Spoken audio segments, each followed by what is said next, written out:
So now coming to the second module. Second module किस बारे में बात करती है? सेकेंड मॉड्यूल बात करती है इंटरनेशनल डिक्लेरेशंस।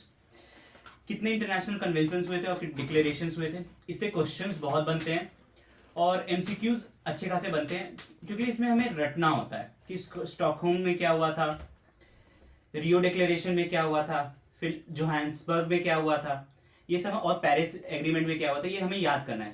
और उतना ही मैं पढ़ाने वाला हूँ जितना आपको इंपॉर्टेंट होगा। अगर डिक्लेरेशन पढ़ना चाहोगे तो 100 200 पेज के डिक्लेरेशन आप पढ़ लो, उससे एक क्वेश्चन अगर आ गए तो आ गए, और वो भी आपको दिमाग में रहने वाला नहीं है। सो वाई नॉट फोकस कि 7 क्वेश्चन आ रहे हैं अगर कन्वेंशन से, तो हम अगर एक वीडियो देखें तो हमें 5 से 6 तो बन जाए, 5 तो मिनिमम भी बन जाए, तो मेक और ब्रेक के हम बॉर्डर लाइन में रहेंगे। So let's start with the milestone or the key milestone conventions which was connected to environmental law. पहला क्या है? 1972। अब इसे हम बोलते हैं स्टॉकहोम डिक्लेरेशन। अब ये स्टॉकहोम डिक्लेरेशन क्या है? इसे हम मैग्ना कार्टा बोलते हैं। अब मैग्ना कार्टा क्या है? अब मैग्ना कार्टा इसको बोलते हैं, कोई भी एक फ्रेज जैसा आप मान लो कि कोई भी फाउंडेशनल लीगल डॉक्यूमेंट कोई भी चीज का होता है ना, उसे हम बोलते हैं मैग्ना कार्टा। तो इन्वायरमेंटल लॉ का सबसे इंपॉर्टेंट कन्वेंशन क्या था, मतलब पाइनियर जिसको आप बोल सकते हो, तो पाइनियर था स्टॉकहोम। ये कब हुआ था? अब आपको ये याद करना होगा। इसमें मैं कोई शॉर्टकट नहीं बता सकता हूँ दूसरे कोचिंग जैसा कि आप ये कर लो, वो कर लो, दिस कर लो, डैट कर लो। Things will go haywire. आपको खुद से याद करना होगा। इसमें 1972 ये है। अब इसमें क्या था? ये पहला था। आपको ये याद रखना है कि Stockholm declaration was the first and the pioneer, और ये कब हुआ था? 1972 में। ठीक। अब इसमें बोला क्या गया था? What was the big idea and what it is. So let's look what it is.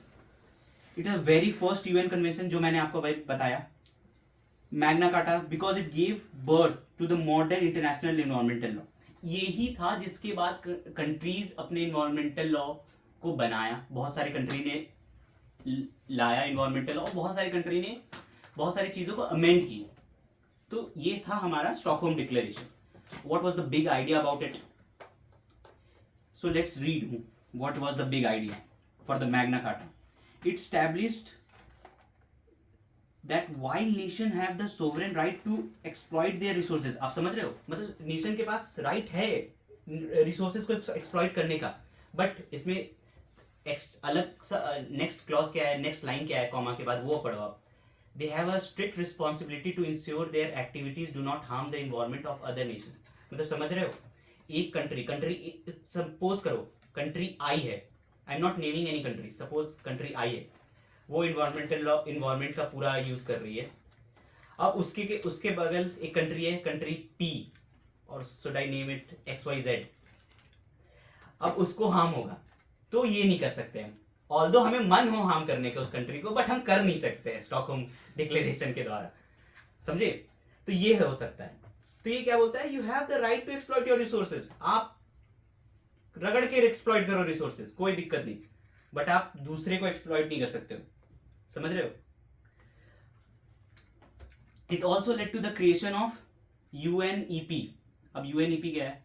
United Nation environment programme. ठीक है। अब इसके बाद आया दूसरा रिपोर्ट। ये कन्वेंशन नहीं है, ये एक रिपोर्ट है। ठीक है। अब इसमें आप मेरी गलती बोल सकते हो कि मैंने कन्वेंशन के नीचे इसको डाल दिया है।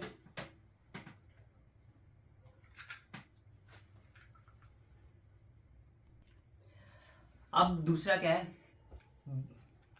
ठीक है, दूसरा कन्वेंशन नहीं बोलना है इसे, ये एक रिपोर्ट था। ठीक है। ये आप बोल सकते हो मेरी गलती थी कि मैंने कन्वेंशन के नीचे डाल दिया। So I accept my defeat, I rest my case your lordship. अब ये क्या है? ये रिपोर्ट है, ब्रंटलैंड रिपोर्ट 1987। ठीक है। अब ये क्यों इंपॉर्टेंट है? अब आपसे पूछेगा एग्जाम में कि ऑफिशियली कॉइन किस में किया है सस्टेनेबल डेवलपमेंट। मैंने बताया था ऊपर SD आप जहां इन्वायरमेंटल लॉ पढ़ोगे आपको SD उससे लिंक रहेगा ही, डायरेक्टली प्रोपोर्शनेट होगा ही SD। तो आपको क्या अगर मार्क करना है, कहीं भी आप देखो ईयर 1987 ब्रंटलैंड रिपोर्ट, आप मार्क कर दो कि उसमें फर्स्ट सस्टेनेबल डेवलपमेंट कॉइन किया गया था। बात तो की गई थी स्टॉकहोम में भी, बट जो आप लीगली कॉइन बोलते हो वो इसमें किया गया था। ठीक है। इसमें लिखा भी है मैंने, what it is, it's not a treaty, it's a heavy influential report commissioned by the UN. So now look it what was the big idea about it. इसमें क्या बात की गई थी, डेवलपमेंट इन्वायरमेंट, ठीक है। इसमें बोला गया बिफोर दिस क्या बोला गया था कि डेवलपमेंट और इन्वायरमेंट को एज अ सीन किया गया था एनिमी। मतलब आप समझ सकते हो डेवलपमेंट को और इन्वायरमेंट के बीच में एक बीफ लाया था कि जहां डेवलपमेंट है वहां इन्वायरमेंट का बीफ है, सो इसको हटा दिया गया था। Now this report married the two by giving the world the official definition of sustainable development. अब समझो आप, पहले इसके पहले क्या था कि पहले बीफ चल रहा था, दे वर इन अ वेरी फाइटिंग सिचुएशन। उसके बाद क्या किया गया, अब उसके बाद इनसे शादी करवा दी गई। शादी एज इन मतलब ये अच्छे से रह रहे हैं in a very healthy relation kind of thing. So ये इससे इसके क्या हुआ, by giving these things sustainable development आया, ठीक है। और सस्टेनेबल डेवलपमेंट का बोझ अभी तक कैरी कर रहे हैं और आगे भी करेंगे, जो हम अभी रियो डिक्लेरेशन में भी पढ़ेंगे।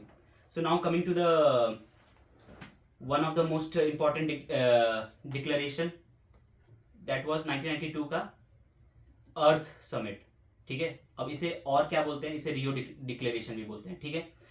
अब रही बात रियो डिक्लेरेशन, अब इसमें क्या होता है, एग्जाम में कंफ्यूज करने के लिए ये भी पूछा जाता है कि एजेंडा 21 कहाँ दिया गया था, किस समिट में दिया गया था। तो भाई इसे हाइप क्रिएट नहीं करने का, अर्थ समिट में दिया गया था, सिंपल फंडा। रियो कहाँ है, ब्राजील में। ब्राजील कहाँ है, अर्थ में। बस मार्क कर देना, ज़्यादा दिमाग नहीं लगाना है, ठीक है।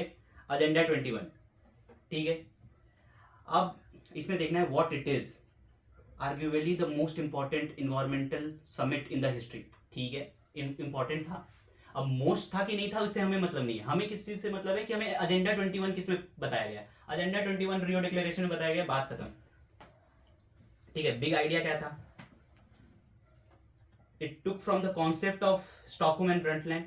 स्टॉकहोम में क्या था, स्टॉकहोम पाइनियर था, ब्रंटलैंड क्या था, इसमें हमें एसडी के बारे में दिया गया था। तो ये उस सब चीज को लिया और उसको टर्न कर दिया एक्शनेबल लीगल प्रिंसिपल। एक्शनेबल में क्या करना है, और ये भी पूछ सकता है आपसे कि किस कन्वेंशन में एक्शनेबल हुआ था, तो ये था रियो डिक्लेरेशन, एजेंडा 21, ठीक है। बात यहां खत्म हो गई, ठीक है।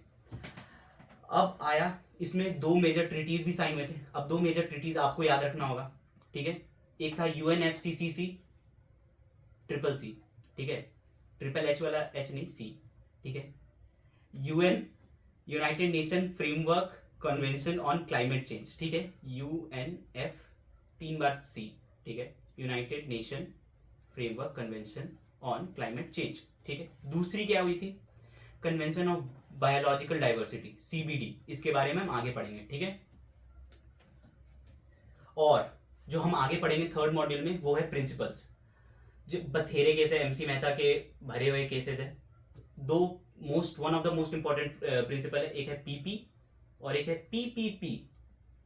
यहाँ पर प्राइस पैरिटी के बारे में बात नहीं की जा रही है, यहाँ पर बात की जा रही है पॉल्यूटर पेज प्रिंसिपल और प्रिकॉशनरी प्रिंसिपल, जो हम आगे पढ़ेंगे, ठीक है।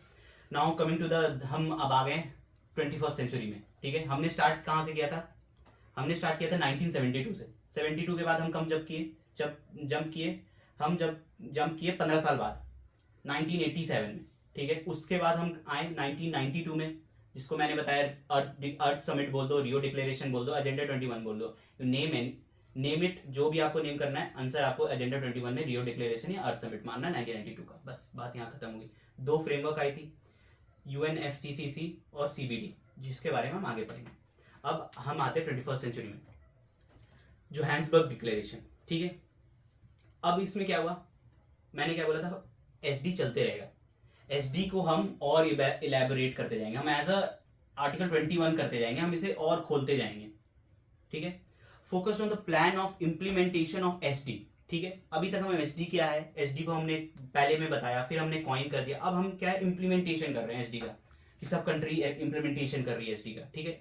What does SD stand for, it stands for sustainable development, ठीक है, ठीक है। व्हाट इट इज, अब ये भी है, अब आप जान लो, ये एग्जाम में नहीं पूछा जाएगा, but just for your knowledge, what it is, it was a follow up of the earth summit after 10 years, ठीक है। अर्थ समिट जैसे आपको बताया, रियो डिक्लेरेशन, एजेंडा 21, उसके बाद 10 साल का फॉलो अप होता है। जैसे आप डॉक्टर के पास जाते हो, सर्दी खांसी किसी भी चीज XYZ बीमारी के बारे, आप देते हो XYZ फीस, आप बोलते हो ना फॉलो अप के लिए आओ, अब 20 दिन के बाद आओ, 1 महीने के बाद आओ, तो वही ये फॉलो अप था, कितने का, 10 साल बाद का, ठीक है। अब ये पूछोगे 10 साल क्यों लगते हैं भाई, बहुत सारे कंट्री है, सब कंट्री एक सेम पार में नहीं होता है, सेम अप्लाई भी नहीं कर सकता है, सो इट टेक्स टाइम।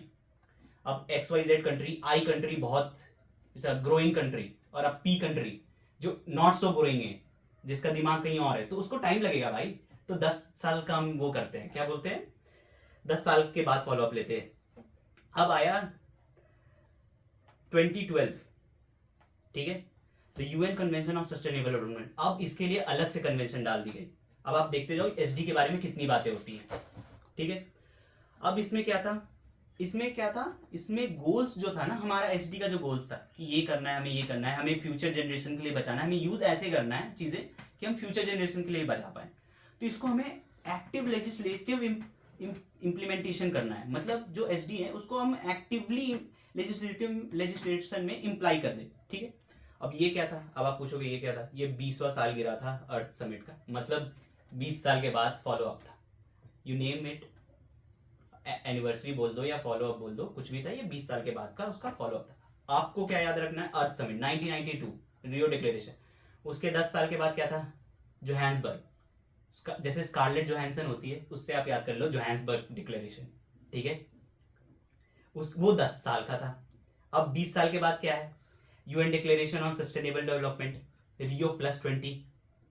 ये पूछता नहीं है but just for extra enlightenment, ठीक है। इसका बिग आइडिया क्या था, global community realize that they were failing to meet the past target, मतलब पास्ट टारगेट मीट नहीं हो रही थी। 10 साल का फॉलोअप गया, आपका 1992 का गया, ठीक है। तो अब हमें लगा कि अब हमें हेविली फोकस करना चाहिए, तो ठीक है, इसमें क्या हमने फोकस किया, ग्रीन इकोनॉमी में, ठीक है, और डेवलप किया मोर सस्टेनेबल डेवलपमेंट गोल्स, जो फाइनलाइज हुई थी 2015 में, मतलब 3 साल हमें और लग गए, ठीक है। अब आया 2015 का टाइम, जो ये डिक्लेरेशन भी इंपॉर्टेंट है, ये एग्रीमेंट भी इंपॉर्टेंट है, जो है पेरिस एग्रीमेंट, ठीक है। अब पेरिस एग्रीमेंट में क्या बोलता है, अब हम पढ़ते हैं क्या है Paris agreement. The global framework to avoid dangerous climatic change by limiting global warming.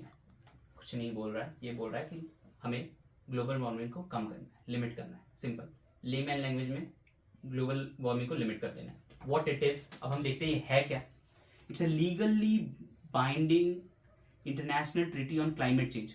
सारी लीगली बाइंडिंग तो नहीं थी, आपने पढ़ा, ये लीगली बाइंडिंग है, बॉर्न आउट ऑफ UNFCCC।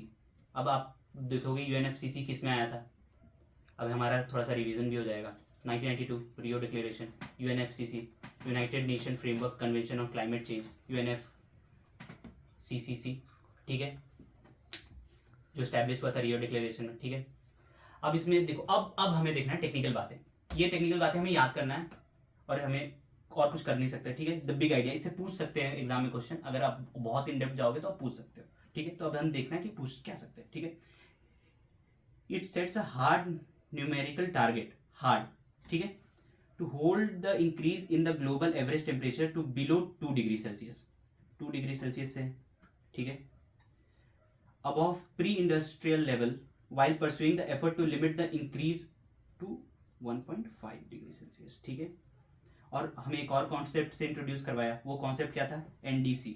अब NDC क्या है, नेशनली डिटरमाइंड कॉन्ट्रीब्यूशंस, ठीक है, इसके बारे में हम आगे पढ़ेंगे। अब आया हमारा सस्टेनेबल डेवलपमेंट का गोल्स, 17 गोल्स जो अडॉप्ट किए गए थे, ठीक है। इसका टारगेट क्या था, 2030 था टारगेट, देख रहे हो 1992 से कितने, एक 10 साल का हुआ, एक 20 साल का हुआ, अब 2030 में हमने अचीव करने का सोचा है, ठीक है। तो ये थे 17 गोल्स जो है हमारे, वो इंपॉर्टेंट नहीं है आपको पढ़ने का, आपको याद करना है कि 17 गोल्स होते हैं, ठीक है। 17 गोल्स हम आपके नीचे अपलोड कर देंगे एक PDF में, आप उसे पढ़ लेना, इट्स अप टू यू, आप पढ़ना चाहोगे तो पढ़ लेना, बट इट्स बेटर कि आप पढ़ लो, but hard and fast rule नहीं कि आपको याद करना है 17 का 17, ठीक है। अब हुआ लास्ट जो कन्वेंशन आप बोल सकते हो, वो बेसल कन्वेंशन हुआ था, बेसल, ये international treaty regulating the trans boundary movement of hazardous waste. अब हजार्डियस वेस्ट के भी बारे में, अब देखो, अब हम SD पे हम इवॉल्व कर चुके हैं, ठीक है। अब हम लेविटेट कर रहे हैं SD से, 2030 तक हमने गोल सेट किया, अब हमें कुछ और चाहिए, तो हमें चाहिए हजार्डियस वेस्ट। हजार्डियस वेस्ट से क्या होगा, एक बार हजार्डियस वेस्ट गया तो आपका इन्वायरमेंट हुआ खराब, बायोडाइवर्सिटी हुआ खराब, और ये शॉर्ट में नहीं है, ये कोई शॉर्ट कैपिटल वाला नहीं है, ये लॉन्ग कैपिटल वाला एफडी वाला है, ये आपको लॉन्ग टर्म तक आपको देगा नुकसान। इसीलिए हमें ये कन्वेंशन लाना पड़ा कि हम ट्रांसबाउंडरी जो है, एक कंट्री से दूसरी कंट्री जा रही है, बाई सी जा रही है, तो हम ऐसा ना, हम मूवमेंट को ऐसा करें कि इससे हजार्डियस वेस्ट जो है ये दूसरे कंट्री को परेशान ना करे, और क्योंकि अगर हो जाए तो ये लॉन्ग रन का होता है।